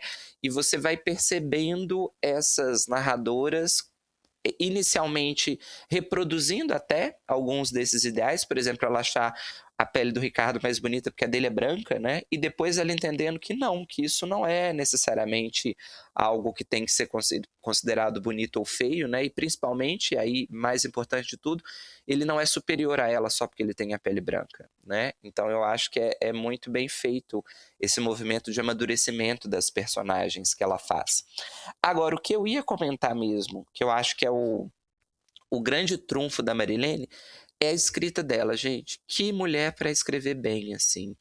Ela usa um recurso que a gente também comentou no Corsária, mas aqui nos contos me chamou a atenção. É o segundo livro da Marilene que eu li. Quero ler outros dela para perceber se é realmente um estilo dela ou se ela usou nesses dois livros, mas acredito que sim, que seja um estilo, pela recorrência. Ela usa bastante um recurso de repetição. Ela usa uma imagem e ao longo do texto ela vai voltando nessa imagem de uma forma muito poética, ao mesmo tempo que ela retorna a essa imagem, ela acrescenta algum elemento, e isso dá ao texto da Marilene um tom quase encantatório mesmo, de fluxo, sabe? Você vai tendo essas imagens que voltam, que se repetem. Ela usa uma criação quase como se fosse um refrão. Então tem umas frases isoladas que são repetidas ao longo do texto. Isso vai gerando um processo linguístico muito, muito bonito. Separei alguns trechos aqui para tentar exemplificar isso, mas assim, vai ser difícil reproduzir de uma forma orgânica, igual no texto dela, porque você precisa ler o texto todo para você perceber essas repetições, esses movimentos de volta. Vou ler aqui alguns trechos só para ilustrar, mas aí como eu vou ter que pular alguns trechos, né, para não ler o conto inteiro, talvez perca um pouco do efeito, mas sugiro que você faça esse teste na sua casa. Separei um trecho aqui que é o Segunda Classe. Você tem num vagão de trem 2 mulheres, uma olhando para a outra, e essa outra, ela está na Europa, a protagonista, né, a narradora, e ela fica incomodada porque a mulher que está sentada diante dela, que tem ela vai dizer que ela percebe que provavelmente é uma mulher muito pobre pela roupa que ela está vestindo, ela começa a comer. E aí isso gera um estranhamento, um incômodo mesmo na narradora, porque ela se sente incomodada com o modo como a outra está comendo, bem elitista aqui, né? Como que os alimentos que ela está comendo, como que ela faz esse processo, e isso vai servir como gatilho para um processo de lembrança dessa personagem. Depois a gente entende melhor que não é exatamente um elitismo. Mas ela começa assim, ó. O vagão deslizava. O trem parecia escorregar pelo trilho, embora estrondasse pesadamente como todo trem, ainda que supermoderno, supersônico, ultra-rápido. Aí mais à frente ela vai dizer: o trem escorregava seu peso de ferro sobre os trilhos, urrando seu próprio zumbido tecnológico de alta velocidade, zum zum zum zum zum zum, enquanto a paisagem se deformava lá fora. A mulher comendo ovo cozido às escondidas, com a mão mesmo, como se fosse uma fruta, me dava certo nojo. Aí mais pra frente. A mulher era uma comedora de batatas. A mulher parecia uma comedora de batatas, daquele quadro em que Van Gogh tinha pintado trabalhadores camponeses sentados em uma mesa. Comedora de batatas. A mulher tinha dentes amarelados, como a gema de ovo, ou não, um pouco mais claros do que um tom de batata cozida. Tentei desviar meu olhar daquela cena de pobreza que me dava nojo. Aí mais pra frente, comedora de batatas. Que língua a mulher passageira imaginava que eu compreendia? Em geral, estrangeiros não falam com desconhecidos. Mais pra frente, comedora de batatas. A única língua universal que ela falava era aquela das segundas classes, dos vagões que transportavam os surrados, os mais pobres, os secundários, os medianos. Mas acho que já deu para pegar aqui. Tá vendo que ela vai repetindo essa imagem da comedora de batatas, que ela até evoca ali do quadro do Van Gogh, né? Só que ela faz isso, gente, muito bem feito, assim. Eu acho que a leitura aqui topicalizada talvez não dê conta, porque ela não só repete, ela retoma a imagem e acrescenta um fato. Retoma e acrescenta. Isso vai dando uma unicidade à narrativa dela que é muito bonito. Então fica aqui minha recomendação de um livro, mais um livro da Marilene Felinto, Rainha. Olha, falar algo aqui bem hiperbólico, mas das autoras contemporâneas é uma das que eu achei mais interessante de acompanhar. Quero ler tudo que essa mulher escreveu. Ela tem outros livros, tem um romance famoso dela, né, que é As Mulheres de Tijuco Papo. Ainda não li, sai pela Ubu, se não me falha a memória. E tentei até comprar, teve feira aqui recente na UFMG, mas não consegui. Mas fica de novo a recomendação de Marilene Felinto, uma autora contemporânea das melhores que a gente tem. Vamos combinar essa leitura das Mulheres de Tijuco Papo. Grandes chances aqui da gente produzir em algum momento um episódio sobre este livro, né, João? Quiçá num episódio de melhores aí da vida, tenho certeza que eu vou gostar também. Lembrando que a gente falou da Marilene no episódio de número 74. Corsária, beligerante e semiárida. Corsária. E a gente ficou muito triste porque a gente tinha se proposto, eu não lembro exatamente qual era o tema do episódio, mas lembro que foi muito próximo do episódio de melhores leituras, e aí a gente não falou dele no episódio de melhores leituras, colocamos como menção honrosa, Foi né? o de Jabuti, não? episódios do Jabuti? Eu acho que foi. Autoras que deveriam ganhar o Jabuti, né? E a gente realmente acredita nisso, tá, gente? Foi a minha melhor leitura do ano passado. Acho que o João ecoa aqui comigo este tópico e tomara que ganhe todos os prêmios. Estamos na torcida aqui. Baita livro. Ela ganhou a PCA já. Começou já. Melhor romance de 2025. Eu tenho meu coração dividido porque eu gosto muito de Um Rio Sem Fim também, da Verinilde Pereira, mas o Corsária calou fundo aqui, eu tô na torcida por ele. Virou queridinha da academia? Virou queridinha, mas não é só da academia, é porque ela é boa mesmo. Então fica a sugestão do Mulher Feita e Outros Contos, este eu tenho aqui em mãos, saiu pela editora Fósforo em 2022. Lembrando também que temos parceria com a editora Fósforo e com a editora Record também. É verdade. Recebemos o livro da Marilene de parceria, né, João? Uhum. E aí, eu vou para minha segunda recomendação aqui, eu vou manter na literatura contemporânea, aqui agora a autoria feminina, vou falar de um livro, gente, chamado O Ninho, da Betânia Pires Amaro. É um livro mais recente, a Betânia é uma autora estreante, pelo menos no gênero de contos, esse é um livro de contos, e aí, João, ela participa do prêmio Sesc de literatura, que é um prêmio bem importante, já revelou vários grandes autoras, e ela participa em 2023, vence, e aí um dos prêmios é justamente a publicação do livro. Naquele ano ainda saía pela Record, foi o último ano que o prêmio Sesc saiu pela editora Record, se eu não me engano atualmente é pela editora Senac, talvez, mas o livro dela ainda é lançado pela editora Record. E aí ela lança esse livro em 2023 e em 2024 ela ganha o prêmio Jabuti na categoria Contos, assim como Marcelino Freire. Então estou aqui repetindo mais uma vez outro livro de contos, não foi combinado, né, João? Mas está quase um episódio aqui de livros de contos. Mas também com muitos ecos com a história do Marcelino aqui. E a gente comentou, né, que o Marcelino é muito influente para autores dessa nova geração, pelo menos da geração atual. Nos agradecimentos o nome dele é citado. Não sei exatamente se ela fez uma oficina, né, como que ele participou aqui da trajetória do livro, mas ele está nos agradecimentos da Betânia Pires Amaro. E é um livro de contos, como já comentei, trazendo protagonistas femininas, muitas histórias escritas em primeira pessoa e focando em relações familiares bastante complexas, digamos assim. Eu comecei a análise do livro do Marcelino pelo título Contos Negreiros, eu vou fazer a mesma coisa com o livro da Betânia. O livro se chama O Ninho. O ninho aqui fazendo uma referência à casa, ao lar, a esse que é o nosso espaço de primeiros afetos, de construção de identidade, o ninho que deveria ser um espaço seguro, mas que infelizmente nem sempre é esse espaço seguro. E essa é a matéria-prima da escrita da Betânia aqui nesse livro, tá, gente? Ela vai tratar de famílias aqui bastante disfuncionais, digamos assim. E aí a gente vai ter alguns retratos de infâncias, a gente vai ver mães aqui que negligenciam o cuidado com os filhos ou que nem sabem como cuidar desses filhos, mães que têm transtornos alimentares, que têm histórico de alcoolismo, mães que cometem suicídio, que portanto abandonam ali, né, o seu filho. Mas a gente tem o retrato das infâncias e também das velhices. A gente vai ter aqui filhos que cuidam dos pais, pais com os quais eles tiveram relações conflituosas e que agora dependem deles, pais que vão perdendo as suas lembranças, as suas memórias por conta de Alzheimer. Então, muitas dessas situações aqui descritas no livro.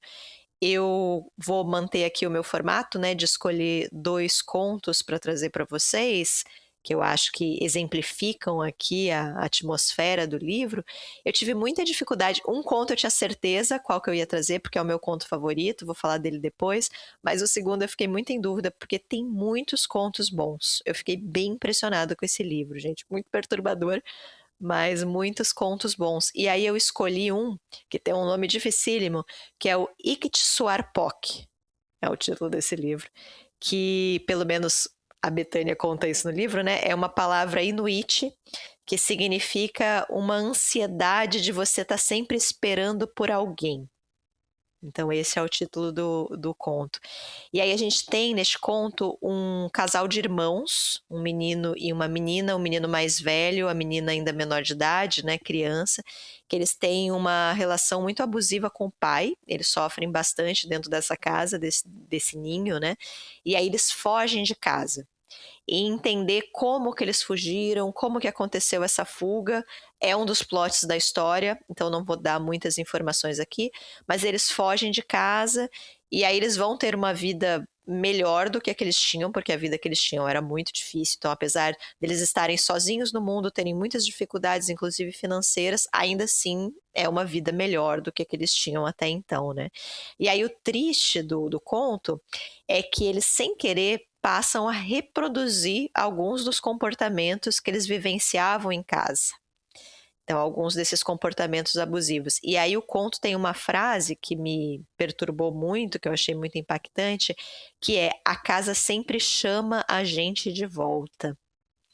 Achei uma frase tão boa. E vejam, não necessariamente a gente vai escutar esse chamado, não necessariamente a gente vai atender a esse chamado, ou a gente vai voltar para casa, ou a gente vai perdoar os nossos pais. Não é isso. Mas a casa chama a gente de volta. A gente tem uma tendência a repetir certos comportamentos. E aí o que a gente faz com esse chamado é o que importa, né? É como que a gente vai se comportar a partir desse momento. Eu acho uma ideia muito forte e acho que me cala fundo, assim. Eu acho que todo mundo que já teve algum problema familiar entende a ideia, né? E a força desse chamado, dessa ideia desse chamado. Mas o meu conto favorito, gente, que é o que eu queria dar destaque aqui para vocês, é o primeiro. Eu acho que ela já começa o livro muito bem, que é o Leite de Cacto. E ele traz a seguinte imagem, ele traz a imagem de uma mulher sentada no chão do seu apartamento, sozinha, com um bebê recém-nascido.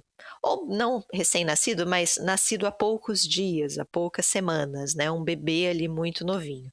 A gente sabe que essa mulher tem alguma condição financeira, vai ser dito que o apartamento tem 200 metros quadrados, a gente sabe que ela tem ali uma babá, uma ajudante ali, um apoio, não sei bem, talvez uma empregada, tem um marido, então esse bebê tem um pai presente, mas naquele momento específico da história ela está sozinha em casa com este bebê, e eu já gosto disso, porque a maternidade em algum momento vai ser uma experiência solitária. Por mais que você tenha uma rede de apoio, existem vivências que são específicas da mulher que está passando por tudo, né?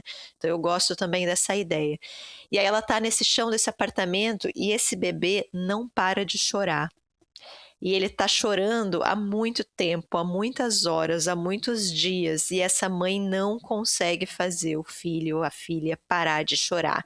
E isso é enlouquecedor para ela. E a Betânia vai descrever essa casa, essa relação maternal aqui, muito distante de uma romantização ou de uma imagem idealizada. Ela vai descrever como se fosse uma batalha. Essa mãe está duelando com o bebê para fazer esse bebê parar de chorar. E o bebê está chorando de propósito, na leitura dela, né? Na percepção dela. Esse bebê, ele quer enlouquecer essa mãe. Ele quer perturbar a mãe, ele conhece todas as fraquezas da mãe. Esse bebê tem raiva da mãe, e aí essa mãe vai elucubrando, né? Talvez porque ele não quisesse ter nascido. Essa ideia de um bebê que não quer nascer eu acho muito forte, porque veja, em algum momento o bebê já fez parte do corpo dessa mãe. E o parto, nesse sentido, seria uma rejeição fundamental. A mãe expulsa de dentro de si algo que era dela. Né? E aí você tem esse ressentimento desse bebê que não para de chorar. E essa situação vai se estendendo, essa mãe está muito nervosa e essa mãe tem um isqueiro. E aí ela fica acendendo e apagando esse isqueiro, acendendo e apagando esse isqueiro. E aí é dito que ela vai escutar o chamado do fogo. Os contos têm muitos chamados. né? Aqui ela vai escutar o chamado do fogo e a gente não entende muito bem o que é esse chamado. Ela não quer escutar esse chamado, ela quer pedir ajuda, ela quer fugir para o mar, mas ela fica escutando esse chamado do fogo.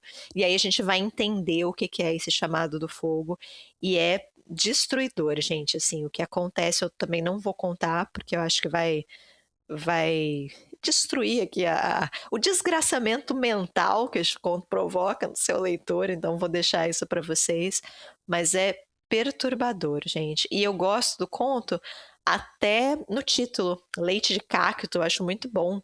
Me remete a algo espinhoso, né, algo tóxico, ou minimamente algo muito pouco nutritivo, né, a ideia de um leite de cacto, que eu acho já bem interessante. Mas é um conto muito tenso. E aí essa ideia mesmo de como ela vai destruindo essa ideia do ninho, da casa. A casa também pode ser um lugar perturbador, assustador, né? A gente tem o tempo todo essa sensação de perigo, essa sensação de que uma tragédia pode acontecer a qualquer instante. Então acho que ela constrói espaços muito bem, essa atmosfera que ela consegue colocar no livro é sempre muito bem construída, muito bem elaborada.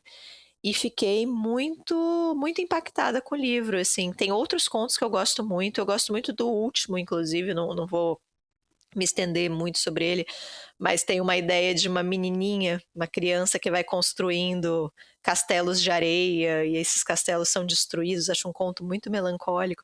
Acho que essa ideia eu coloquei, né, que a gente tem muitas mães aqui que negligenciam o cuidado com seus filhos, mas eu acho interessante que ela também trabalha o contrário. Mães que cuidam demais dos seus filhos, mulheres que queriam muito ter filhos e não conseguem ter filhos, então elas transferem esse amor para outra criança, ou até um conto muito perturbador de uma mãe que cuida muito do filho, cuida tão bem desse filho, que ela tem muito medo que esse filho cresça, amadureça, em algum momento não precise mais dela. Então, não quis dar a ideia aqui que são só mães negligentes, né? Na verdade, são esses espaços familiares muito complexos aqui, inclusive tratando da velhice, né? Tem um conto da velhice que eu acho muito bonito também, que é de uma filha que cuida de um pai já idoso, e a única coisa que ela pede para esse pai é para ele consertar uma torneira que pinga o dia inteiro e vai perturbando ela, e esse pai nunca conserta essa torneira. E aí ela vai ficando cada vez mais irritada com isso, e esse pai morre e não conserta o raio da torneira, e aí ela tá ali no velório recebendo pessoas, escutando essa torneira. Então essa ideia de que mesmo nas casas em que você não tem um problema tão aparentemente grave ou pungente como um alcoolismo ou algo do tipo, mas ainda assim tem coisas ali que perturbam aquela família, né? Algo ali meio no subterrâneo.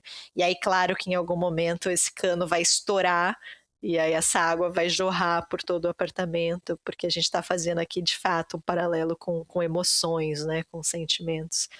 Então, muitos contos bons, gente. Eu fiquei bastante impressionada. Fica aqui a recomendação, né? Mencionei que ela ganha o prêmio de Jabuti da categoria Contos. Então, acho que isso é um ótimo indicador aqui. E eu pretendo muito acompanhar. Essa é uma autora jovem e de literatura bem impressionante, assim, de uma escrita muito, muito perturbadora. Então fica a recomendação para vocês do Ninho, livro O Ninho, da Betânia Pires Amaro, que é pernambucana, por isso está aqui também. Ela viveu bastante tempo na Bahia e, se eu não me engano, agora ela também está em São Paulo. Então fica a recomendação aqui dessa autora. Me lembrou, vou entrar aqui num assunto polêmico, tem um conto, gente, maravilhoso, mas eu infelizmente não consegui resgatar o título do conto, mas é da Alice Munro, uma autora com muitas questões problemáticas aí, e é uma autora que eu não sei o que fazer dela na minha memória, porque eu amava demais a escrita dessa mulher. Aí teve um episódio bastante problemático na biografia dela, e eu realmente não sei o que fazer com ela na minha... Mas é a mesma cena. O conto, ele está no livro O Amor de uma Boa Mulher, que sai pela Companhia das Letras, mas é a mesma cena, uma mãe muito jovem e o bebê dela começa a chorar e ela não consegue fazer ele parar de chorar. E aí você acompanha esse sofrimento dessa mãe, a relação de culpa, ela se julgando uma péssima mãe, ela achando que ela não nasceu para ser mãe, ela ficando muito incomodada porque tem cenas assim que o bebê chora e aí outra pessoa pega o bebê e ele para de chorar. E aí quando ela pega o bebê continua. Isso vai gerando nela ali uma série de cobranças de que mãe eu sou, esse menino me odeia, por que eu fui ter esse filho?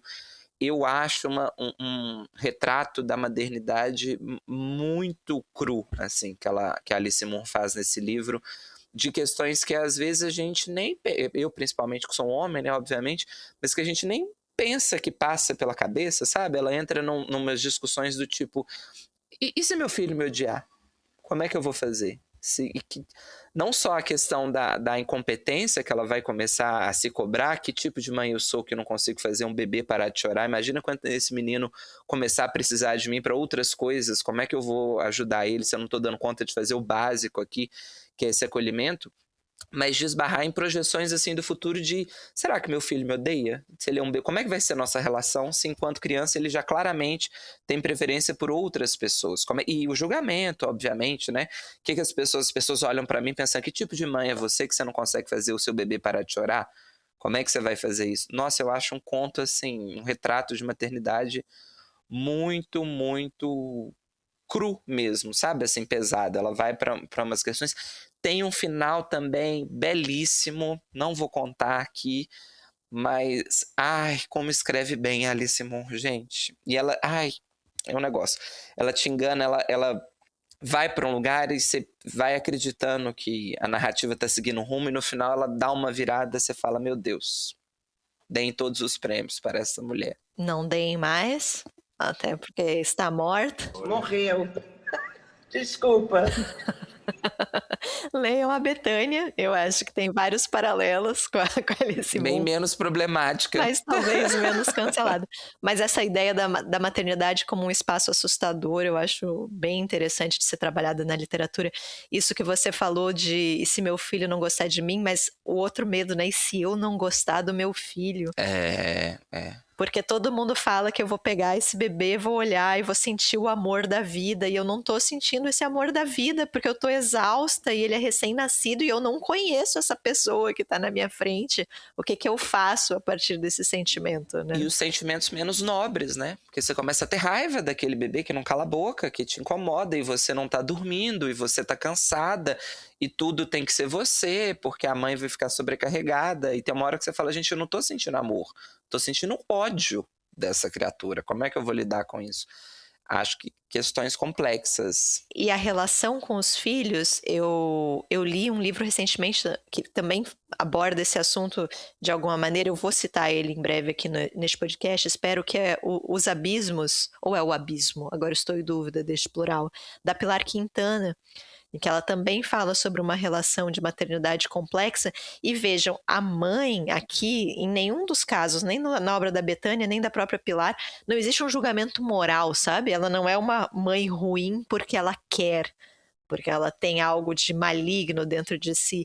É porque as mães, elas trazem as suas próprias questões, né? Então, o que a mãe faz com todos os seus traumas, com todo o seu histórico, a partir do momento que elas têm que se relacionar com uma criança, com um bebê? Isso é muito complexo.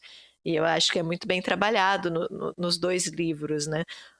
O que a mãe ensina para essa criança, de certa forma, de forma deliberada e consciente, mas o que ela acaba ensinando sem querer, né? Porque ela já traz esse histórico consigo. Então, bem interessante, bem perturbador. E a culpa, né, João? Sempre permeando aqui muitas das histórias também, porque existe essa responsabilização da mãe, né? A mãe é o coração da família, é a responsável pelo bem-estar de todos. Então, o que você faz quando você não consegue garantir nem o seu próprio bem-estar? E a mãe é o amor eterno, incondicional, que tem sempre que acolher o filho, não importa a situação, né? Acho questões complexas. Já tivemos um episódio aqui sobre maternidade, não já? É verdade, tivemos. Ano passado, né? Poderia colocar este conto da Alice ali também, ou da Betânia. Mas vou agora para a poesia, Luana, para não ficar um episódio só de contos. Não trouxemos romance, olha só que curioso. E Por que eu trouxe um poeta? Eu vou falar do Manuel Bandeira, gente. Mas por que eu trouxe o Bandeira? Para, inclusive, homenagear Pernambuco, porque Pernambuco é o berço de 2 dos maiores poetas deste país. O João Cabral de Melo Neto, pernambucano, e o Manuel Bandeira. E para fazer justiça, como a gente já falou do João Cabral de Melo Neto num outro episódio, a gente falou do Morte e Vida Severina, eu achei um absurdo a gente não ter falado do Bandeira ainda, porque inclusive o Bandeira é um dos meus poetas favoritos da vida. Eu sou transtornado com este homem. E aí resolvi falar do Libertinagem, que é um livro de poemas muito importante para o Brasil, para a nossa literatura. É um livro publicado em 1930. A minha edição é essa aqui, da Nova Fronteira, mas porque é a poesia completa do Manuel Bandeira, mas atualmente o Libertinagem é publicado pela Global. Você consegue comprar o livro separado. É uma coletânea de poemas, tem um pouco mais de 30 poemas ali, quase 40, e é só pedrada, gente. Como eu amo Manuel Bandeira. Ele é um autor do nosso modernismo, da primeira geração, ali da Semana de Arte Moderna. Não vou entrar em tantos detalhes aqui nesse aspecto, porque há boatos de que este podcast vai fazer um episódio sobre modernismo. Então, talvez o Bandeira volte neste episódio. Mas o Libertinagem é o meu livro favorito do Manuel Bandeira. É o livro, ouso dizer, em que você tem os poemas mais famosos do Bandeira. Eu Vou-me embora para Bazárgada, está aqui. O Evocação a Recife está aqui, vou ler uns trechinhos. E o que eu amo neste senhor é como ele consegue, ao mesmo tempo, ser muito moderno, aqui no termo da historiografia literária, né? Então utilizar ali os recursos linguísticos inovadores que a geração de 22 vai defender, então verso livre, uma variação linguística mais popular, esse gesto de aproximar a poesia da fala do brasileiro, de tirar o texto literário, mas principalmente a poesia desse pedestal em que o parnasianismo colocou ela, né? De fazer com que tudo seja motivo de poesia. Eu acho que é o grande poeta do cotidiano, que é algo que vai ser muito comum na poesia contemporânea, mas que começa no Brasil com a geração de 22, com a geração da Semana de Arte Moderna, que é de você trazer para a poesia os temas do cotidiano, ou melhor dizendo, trazer a poesia para o cotidiano. Tudo é digno de ser trabalhado num texto poético, num texto literário. E eu acho que o Bandeira é o grande representante dessa virada que a gente vai ter nas artes poéticas do Brasil, de você poetizar o dia a dia, as ações corriqueiras, a sua casa, os seus móveis, as relações comezinhas ali de família, de serviços, prestadores de serviços, da rua, da cidade, né? Essa ambientação vai ser muito forte aqui no Libertinagem. Eu acho que o Bandeira é um dos grandes do Brasil. Tudo que este homem escreveu é maravilhoso. Tem uma história de vida interessantíssima. O Bandeira, ele apesar de ser colocado, né, de ser contextualizado como pertencente a essa geração de 22, o Bandeira é um pouquinho mais velho do que os outros autores, do que o Mário, do que o Oswald, principalmente, que talvez sejam os 3 grandes nomes aí do modernismo de 22. Só que o Mário e o Oswald de São Paulo e o Bandeira de Recife, né? E o Bandeira, ele não participa da Semana de Arte Moderna presencialmente, mas ele manda alguns textos. Aquele texto que o Mário de Andrade lê, que ficou famoso, que chama Os Sapos, é de autoria do Bandeira, que aí o Mário de Andrade é hostilizado, recebe tomatadas, joga um lixo no Mário de Andrade quando ele está recitando.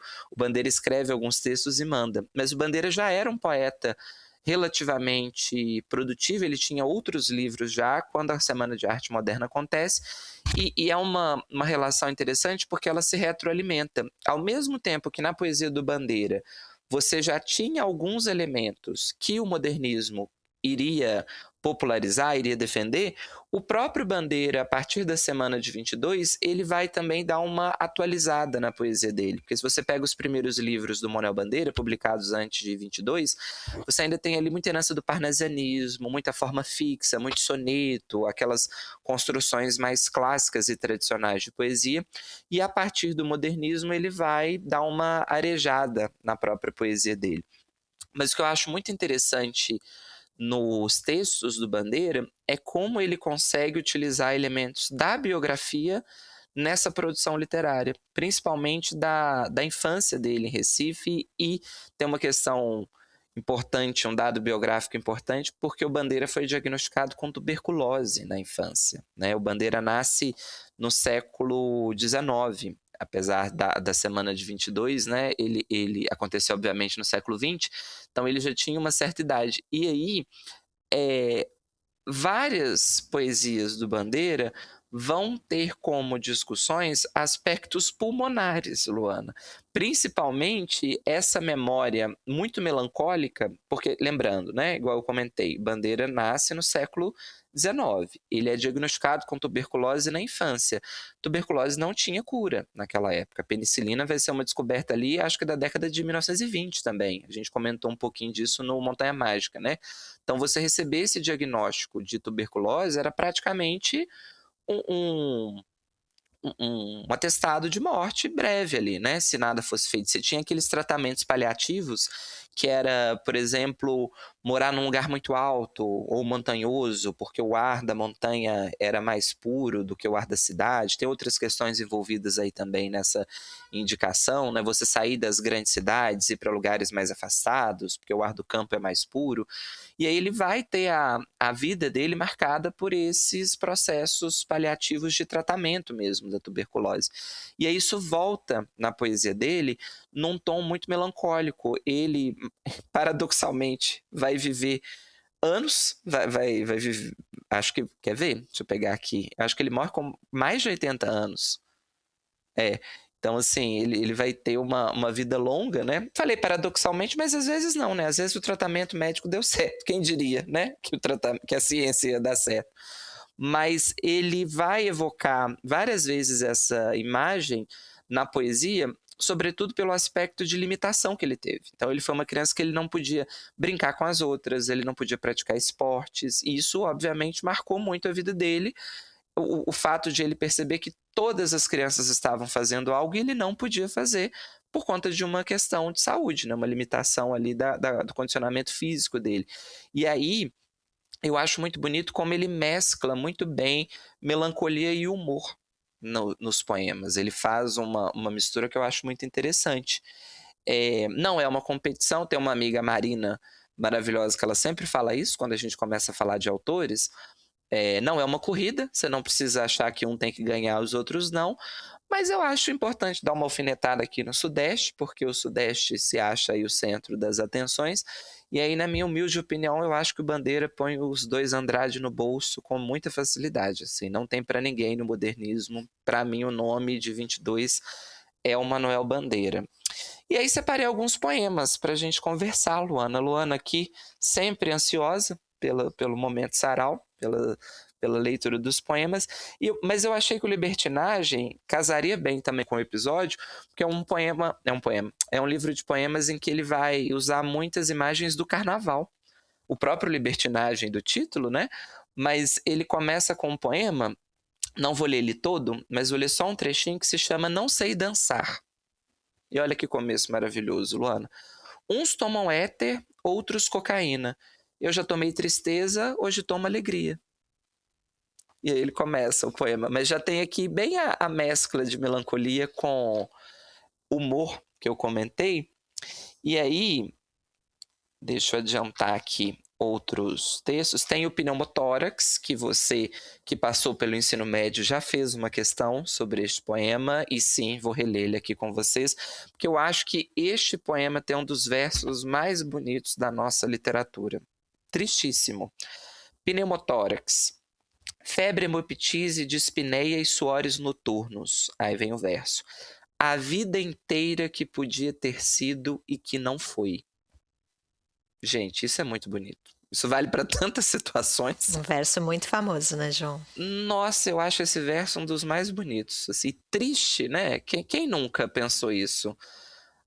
Eu queria tatuar. A vida inteira que podia ter sido e que não foi. Tosse, tosse, tosse. Mandou chamar o médico, diga 33. 33, 33, 33, respire. O senhor tem uma escavação no pulmão esquerdo e o pulmão direito infiltrado. Então, doutor, não é possível tentar o pneumotórax? Não, a única coisa é tocar um tango argentino. E ele termina com, né, sentar e chorar, não tem o que fazer. Pneumotórax é um procedimento da medicina que, se não me falha aqui o conhecimento, é um processo para você drenar o pulmão, né? Quando o pulmão está com muito líquido, e era algo comum em tuberculose, né? Por exemplo, era um procedimento muito feito.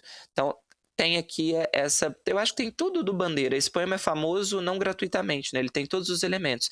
Tem uma questão formal aqui muito típica do modernismo, não vou detalhar tanto, mas é um poema feito em forma de diálogo. Isso não era tão comum antes do modernismo.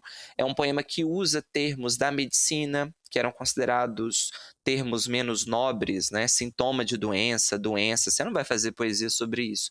E ele está fazendo aqui. Tem a brincadeira da repetição, né? Tosse, tosse, tosse, vira quase uma onomatopeia, a repetição da palavra, reproduzindo o paciente tossindo. E tem o final que brinca com essa melancolia, né? Não, a única coisa a fazer é tocar um tango argentino, quer dizer, é sentar e chorar. O que a medicina podia fazer para você, ela já fez. O dado biográfico aparecendo aqui na produção literária, mas esse verso tem todo o meu coração. A vida inteira que podia ter sido e que não foi.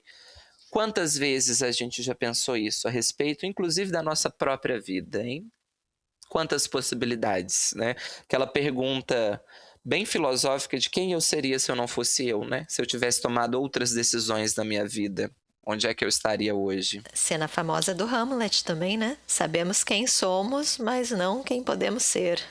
Quem poderíamos ter sido, né? E aí eu acho que é a genialidade do Bandeira, assim. Um poema que ele tá falando de outra coisa, de repente ele solta uma dessas, assim, na nossa cara, que, nossa, te leva um pouco... Você para de ler e fica meia hora deprimido, pensando na vida, né? Tem um poema belíssimo, mas ele é muito longo, não vou ler ele todo. Vou ler alguns trechinhos, que eu acho que tem tudo a ver com este episódio, que é um poema dele também muito conhecido, que é o Evocação do Recife. Inclusive, talvez aqui a gente, como sudestino, tenha falado de Recife, mas é do Recife, né? A gente não é sudestino, João. Só você carrega essa mácula. Você quer discutir aqui a sua... Luana é uma mulher do mundo, né, Luana? Mas a minha naturalidade não está em questão, João. Ninguém está discutindo, só você. O que é muito típico de um sudestino, inclusive.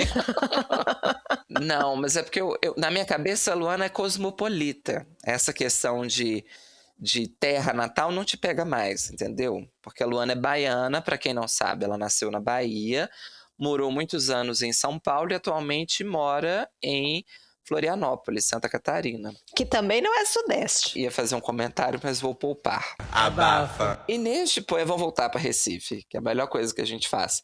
Neste poema, é um poema que o Bandeira realmente é um poema de homenagem para a cidade de Recife, né? Mas para um Recife específico, que é o Recife da infância dele. Então você tem aqui o eu lírico relembrando elementos que marcaram a infância dele e enumerando esses elementos. Eu acho um poema belíssimo. Começa assim: Recife, não a Veneza americana, não a mal-estar dos armadores das Índias Ocidentais, não o Recife dos mascates, nem mesmo o Recife que aprendi a amar depois, Recife das revoluções libertárias, mas o Recife sem história nem literatura, Recife sem mais nada, Recife da minha infância. Ah, não é lindo? Já começa muito bonito, assim. E eu acho muito bonito o verso, nem mesmo o Recife que aprendi a amar depois das revoluções, né? Assim, depois eu entendi a importância da minha cidade para o país, mas o que eu lembro mesmo é o Recife da minha infância, de onde eu nasci. E aí ele começa: a Rua da União, onde eu brincava de chicote queimado e partia as vidraças da casa de Dona Aninha Viegas. Totônio Rodrigues era muito velho e botava o pincelê na ponta do nariz. Depois do jantar, as famílias tomavam a calçada com cadeiras, mexericos, namoros, risadas. Aí mais pra frente ele veio dizer: à distância, as vozes macias das meninas politonavam: roseira, dá-me uma rosa, craveiro, dá-me um botão. Dessas rosas, muita rosa terá morrido em botão. Então ele mistura a cantiga infantil com um julgamento adulto, né? Ele pensando quantas dessas meninas morreram antes de chegarem na vida adulta. Uma pessoa grande dizia: fogo em Santo Antônio. Outra contrariava: São José. Totônio Rodrigues achava sempre que era a Rua São José. Os homens punham chapéu, saíam fumando. E eu tinha raiva de ser menino porque não podia ir ver o fogo. Rua da União. Como eram lindos os nomes das ruas da minha infância. Rua do Sol. Tenho medo que hoje se chame Doutor Fulano de Tal. Eu acho essa estrofe maravilhosa. Que me compadeço dessa reclamação do senhor Manuel Bandeira. Eu concordo com ele. Como as ruas tinham nomes mais bonitos, né? Rua da União, Rua do Pôr do Sol. Tenho medo que hoje se chame Rua Doutor Fulano de Tal, que é o que acontece hoje em dia, né? Várias ruas com o mesmo nome de pessoas que quando não, foram bandeirantes. Ou generais. Ah, Bandeira, nem te conto como é que pode piorar essa situação. E aí, mais pra frente, ele diz assim, ele vai enumerar elementos aqui que eu acho muito bonitos, né? Da geografia, ele fala do Capiberibe, do rio, né? Que é muito importante em Pernambuco. Mas mais pra frente ele fala, a vida não me chegava pelos jornais nem pelos livros. Vinha da boca do povo, na língua errada do povo. Ah, gente, é um poema belíssimo, belíssimo. E aí ele termina assim, Recife, Rua da União, a casa de meu avô, nunca pensei que ela acabasse. Tudo lá parecia impregnado de eternidade. Recife, meu avô morto, Recife bom, Recife brasileiro como a casa de meu avô. Ah, é belíssimo, gente. Belíssimo. Se você lê um poema desse e você não acha bonito, pode enterrar, tá morto por dentro, tá? Não tem, só ficou a carcaça, a alma já subiu. Vou ler mais 2 aqui, para não me alongar muito, Luana. Eu queria ler o livro todo, mas acho que a Luana não vai me deixar. Tem um que eu gosto muito, que é o Andorinha, bem curtinho, também famoso. Andorinha lá fora está dizendo, passei o dia à toa. Andorinha, andorinha, minha cantiga é mais triste. Passei a vida à toa. Eu adoro. Bem melancólico barra esse humorzinho também. E um outro, aí ele vai para um outro extremo. É o poema que vem aqui na sequência, que é o Profundamente. Esse eu vou ler ele todo. Triste, tá? Quando ontem adormeci na noite de São João, havia alegria e rumor, estrondos de bombas, luzes de bengala, vozes, cantigas e risos, ao pé das fogueiras acesas. No meio da noite despertei. Não ouvi mais vozes nem risos, apenas balões passavam errantes, silenciosamente. Apenas de vez em quando, o ruído de um bonde cortava o silêncio como um túnel. Onde estavam os que há pouco dançavam, cantavam e riam? Ao pé das fogueiras acesas, estavam todos dormindo, estavam todos deitados, dormindo profundamente. Aí vem um corte. Então, nessa primeira parte, ele lembra de um episódio da infância, né, o eu lírico aqui, de que ele era criança, aquela cena típica de festa brasileira, que a criança não aguenta ficar acordada até de noite e dorme, aí acorda no meio da madrugada e todo mundo já está dormindo. E ele perde a noite de São João, né, ele perde aqui a festa da junina. Aí depois ele continua. Quando eu tinha 6 anos, não pude ver o fim da festa de São João porque adormeci. Hoje não ouço mais as vozes daquele tempo. Minha avó, meu avô, Totônio Rodrigues, Tomás e a Rosa, onde estão todos eles? Estão todos dormindo, estão todos deitados, dormindo profundamente. Poema de saudade, de memória. Triste, triste, mas muito, muito bonito. E é isso, gente. Tem aqui o poema também que é talvez dos mais famosos, que é o Vou-me Embora para Pazárgada, mas não vou lê-los para não ficar aqui muito sala de aula, porque senão vocês vão ficar traumatizados. Mas é um poema muito bonito também, né? Vou-me embora para Pazárgada, lá sou amigo do rei. Essa projeção ali de fazer, que é uma das grandes questões da literatura, não deixa de ser, de escapismo, né? De você projetar o que eu poderia fazer se eu não vivesse essa vida, se eu não tivesse essas limitações, esse desejo de habitar uma outra realidade e que a literatura muitas vezes nos permite.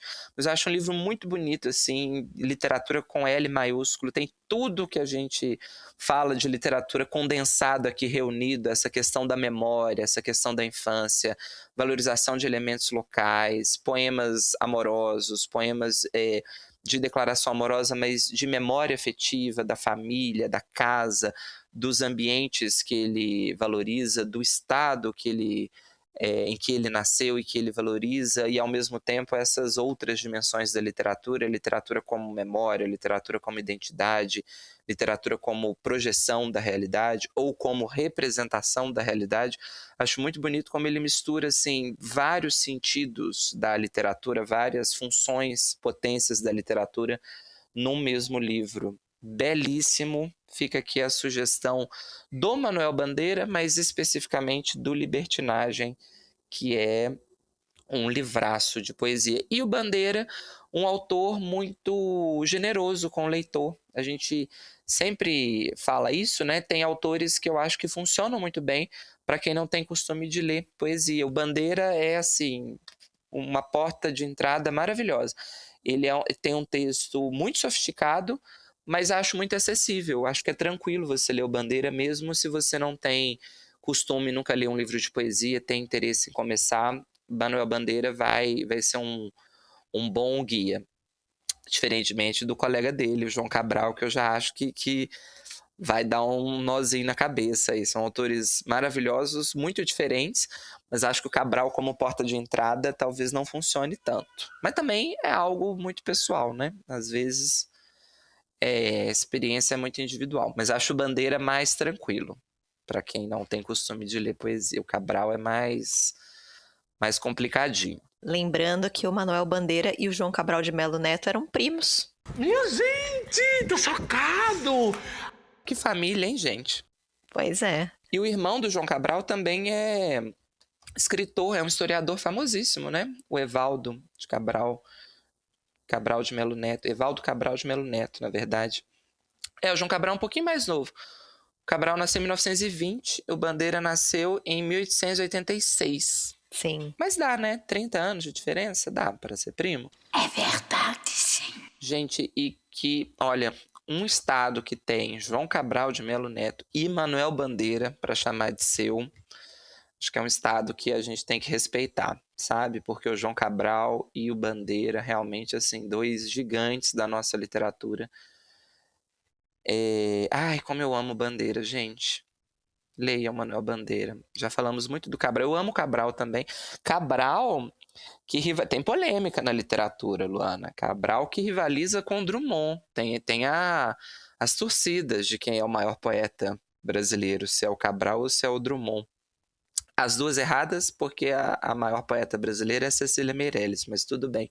Conversamos depois sobre isso. E ainda não tínhamos falado de Manuel Bandeira, eu acho. Não tínhamos. Neste podcast. Então, estamos cumprindo aqui, pagando essa dívida histórica. Fica a nossa singela homenagem a este estado maravilhoso que aí, agora falando sério, gente, mas que tem há muito tempo nos representado maravilhosamente bem na cultura, na literatura, no cinema, na música. Demos alguns exemplos aqui. Então fica a nossa singela homenagem ao estado de Pernambuco, que, entre outros, nos deu o agente secreto recentemente. Vamos continuar a homenagem, na verdade, né? Estamos fechando este episódio, mas ainda tem o nosso livro em comum. Vocês vão escutar na semana que vem, no qual ainda falaremos sobre Pernambuco. E relacionado a agente secreto, vem aí, hein? A gente vai ser muito óbvio. Vai. Mas qual que é a palavra, Luana? Tem várias opções, ó. Perna cabeluda, pirangueiro. Eu gosto de pirangueiro. Pirangueiro? Então comentem pirangueiro, se você chegou até aqui. Quem não dá dinheiro pra ursa é pirangueiro. E quem não dá dinheiro pra este podcast, João, é o quê? É pirangueiro. É pirangueiro, sim.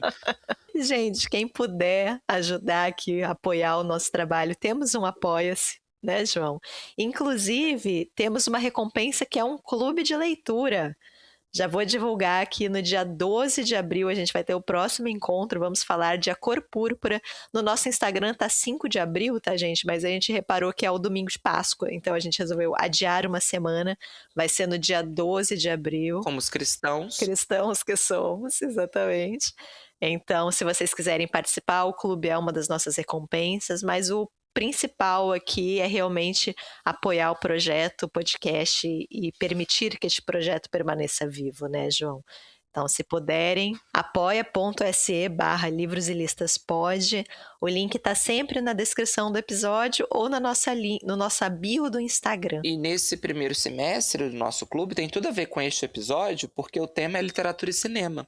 Então a gente tem lido livros que foram adaptados para o cinema, depois a gente lê o livro, assiste ao filme e no encontro a gente comenta os dois. Então este episódio aqui, ele tá nessa temática também de literatura/cinema, dessas adaptações cinematográficas, e tem tudo a ver com o próximo episódio, mas ia comentar que a gente já teve 2 encontros e foram muito, muito legais, gente. Fechamos, João? Fechamos. Um beijo a todos os pirangueiros do meu Brasil. Escrevam pirangueiro se vocês chegaram até aqui. Coloquem aqui nos nossos comentários. Sobrevivam aí a próxima semana. Cuidado com a ursa, cuidado com a perna cabeluda. Grande beijo para todo mundo. E até mais. Beijo.